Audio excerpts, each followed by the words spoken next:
आप news channel में सुन रहे होंगे कि वक्फ क्या है, वक्फ में संशोधन किया गया है। तो आज हम इस वीडियो में आपको बताएंगे कि वक्फ क्या है, क्या संशोधन किया गया है, वक्फ की शुरुआत किसने की गई थी या किसने की थी, कहां से की थी और कौन से जो इसमें जो संशोधन किए जा रहे हैं वो कौन से संशोधन है। तो इस वीडियो में पूरी चर्चा करेंगे, तो वीडियो में बने रहें और अपनी जो भी राय है वीडियो के अंत में जो आप एक राय पर पहुंचोगे उस राय पर आप अपना कमेंट जरूर करें।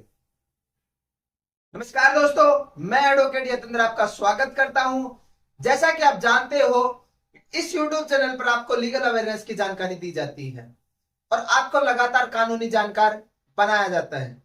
तो दोस्तों, हम बात करते हैं कि वक्फ क्या है।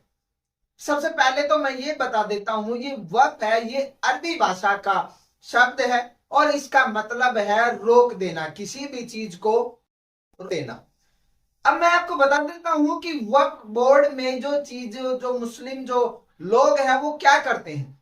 वक्फ में क्या करते हैं जो मुस्लिम लोग हैं, वो अपनी संपत्ति मरने के पश्चात अपनी जो संपत्ति है वो वक्फ बोर्ड के नाम कर देते हैं और जिसको हम सदका कहते हैं। जो मुस्लिम धर्म से जो संबंधित लोग हैं वो अपनी संपत्ति वक्फ करना बहुत ही धार्मिक कार्य मानते हैं, क्योंकि जो वक्फ में जो संपत्ति दान की जाती है उस संपत्ति का अच्छे कामों के लिए प्रयोग किया जाता है। उदाहरण के लिए जैसे स्कूल बनाना, कोई शराय बनाना, कोई हॉस्पिटल बनाना या किसी गरीब या असहाय लोगों के लिए ऐसा स्थान बनाना जो वहां पर रह सके कुछ दिन के लिए। तो ऐसी चीजों के लिए, धर्मार्थ कार्यों के लिए ऐसी इस जमीन का उपयोग किया जाता है।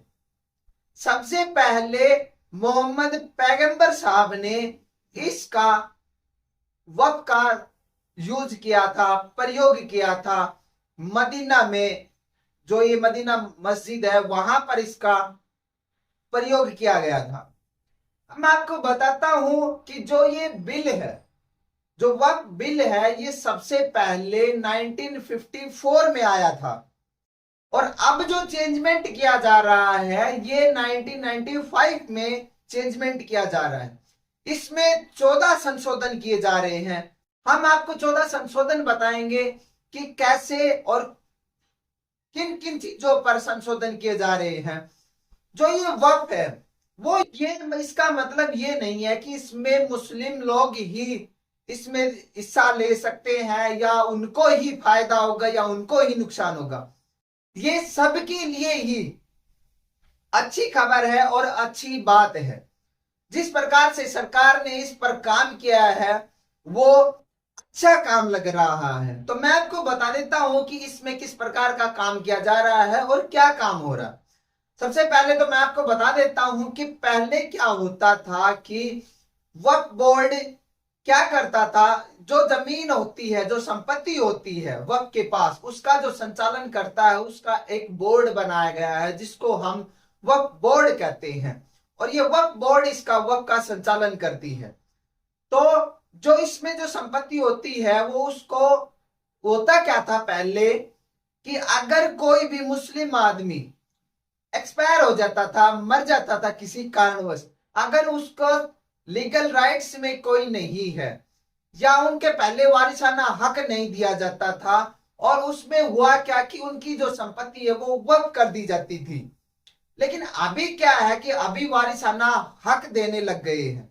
इसमें एक संशोधन तो ये है कि पहले वारिसाना हक नहीं मिलता था, अब उनको हक मिलने लग गया है। पहले उसकी पत्नी है, उसके बच्चे हैं, या अगर बच्चे भी नहीं है तो उसके और भी जितने भी जो लीगल राइट्स में बनते हैं, अब वो संपत्ति पहले उनको जाएगी।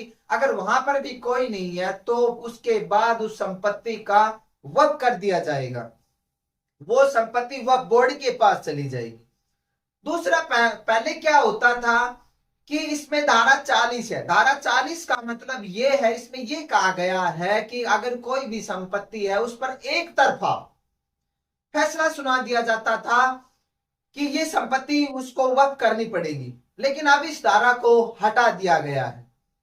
इसमें पहले क्या था कि जो लेडीज है और जेंट्स है, इसमें जो पुरुष और महिला है, अब इसको सबको समानता का अधिकार दिया गया है, सबको समान रूप से अधिकार दिया गया है। तो जितने भी ये संशोधन किए गए हैं, पहले क्या होता था कि अगर कोई भी व्यक्ति अपनी संपत्ति का वक्फ करना चाहता था तो उसको पहले 5 साल तक मुस्लिम धर्म में बिताने होते थे। पहले मुस्लिम धर्म को अपनाना पड़ेगा, उसके 5 साल के बाद अगर वो अपनी संपत्ति वक्फ करना चाहता है तो वो उसके बाद ही वक्फ कर सकता है। लेकिन अब इस चीज को भी खत्म कर दिया गया है। मुस्लिम समुदाय में क्या है कि अगर वो अपनी संपत्ति वक्फ करते हैं तो वो इसको बहुत ही धार्मिक कार्य मानते हैं, और धार्मिक कार्य है भी, क्योंकि जो ये संपत्ति है वो किसी स्कूल, हॉस्पिटल और असहाय लोगों के लिए उस संपत्ति का प्रयोग किया जाता है। तो ये एक इंसानियत के तौर पर बहुत अच्छा कदम भी है। सरकार ने बस इन्हीं चीजों में ही कुछ सरलता और सुगमता का रास्ता बनाया है, बाकी इतना कुछ नहीं किया गया है। ना ही वक्फ बोर्ड खत्म किया है, ना ही वक्फ को खत्म किया गया है। इसमें अभी ये जो लोकसभा में जो बिल पास हुआ है वो 288 मतों के साथ ये पास हुआ है। इसमें बहुत अधिक जो मतभेद चल रहा था वो इस कारण से चल रहा था कि इसमें एक कमेटी बनाई गई थी। उस कमेटी में जिन व्यक्तियों का चयन किया गया था, उसमें सरकार ने क्या किया था कि उसमें मुस्लिम भी और नॉन मुस्लिम भी दोनों ही व्यक्तियों को शामिल किया गया था। और वो व्यक्ति कौन होंगे? वो जो ज्वाइंट सेक्रेटरी या ज्वाइंट सेक्रेटरी के ऊपर के जो हायर रैंक के जो ऑफिसर्स होते हैं, उनको इस कमेटी का मेंबर बनाया गया है। अब हम बात करते हैं जैसे कि डिस्ट्रिक्ट लेवल पर या स्टेट लेवल पर इनका क्या महत्व है और किन पे कौन इनके मेंबर बनेंगे। तो मैं आपको बता देता हूं कि हर डिस्ट्रिक्ट में एक वक्फ बोर्ड होता है और इसकी हर जगह इसकी जमीन भी पाई जाती है लगभग। तो जो इसमें जो डिस्ट्रिक्ट होता है, डिस्ट्रिक्ट में एक डीसी होता है, डिस्ट्रिक्ट कलेक्टर होता है। तो डिस्ट्रिक्ट कलेक्टर को इसका मेंबर बनाया गया था, लेकिन बाद में इसको हटा दिया गया और डीसी से, डिस्ट्रिक्ट कलेक्टर से जो ऊपर का जो रैंक है उसको अब उसका मेंबर नियुक्त किया गया है। तो इस प्रकार से डिस्ट्रिक्ट लेवल पर काम किया गया है। तो ये जो मैंने आपको जो बताई है, ये बातें मैंने कम शब्दों में आपको समझाने की कोशिश की है कि वह क्या है, कैसे काम करता है, इसमें क्या होता है, कब ये शुरुआत हुई और किसने शुरुआत की थी। तो ये आपको समझ में आई होगी। अब जैसे ही ये राज्यसभा में पास हो जाएगा, उसके बाद ये हमारे राष्ट्रपति के पास जाएगा और वो उन पर सिग्नेचर करेंगी।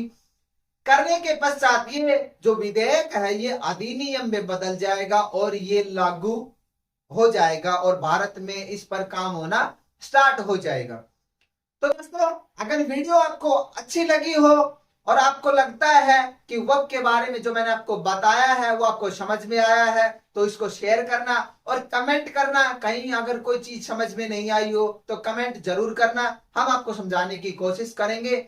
हम मिलते हैं जल्दी ही नेक्स्ट वीडियो में, तब तक के लिए बाय, टेक केयर।